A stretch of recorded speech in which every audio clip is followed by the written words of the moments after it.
My philosophy on that is my preference is not to work with stems. The reason I say that is because as a mastering engineer, my job is to work with the left and right channel and work with the stereo mix and work with the vision of the artist. When you get into stems, it becomes a bit of a minefield because it becomes more of a quasi-mix session. So even if you are working with an instrumental and a vocal track, it becomes then your responsibility as a master engineer to make those calls.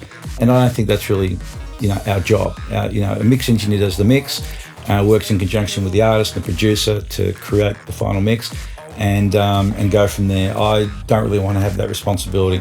Secondly, it's a much more time-consuming exercise as well as cost-wise as well. So for most people, just that alone is enough for them. Enough incentive not to do it. The way I get around the whole stems issue with a client is I'd say to them, okay, if there's a particular element of your mix that you're not sure about, you might want to do something like a vocal up or a vocal down or a bass up or a bass down, and that way we've got some options to work with.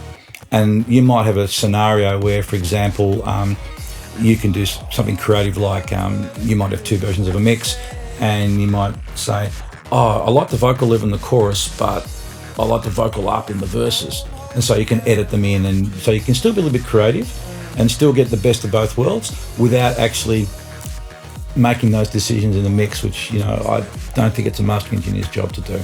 But I understand why people do it. I understand the flexibility behind it. And for some people that want to go that way, if they insist they want to work that way, after I've explained the rationale behind why I would prefer not to, and often the other option, if they still say, look, they want to do it, they're happy to commit the time, they're happy to commit to the money, then fine, no problem with that.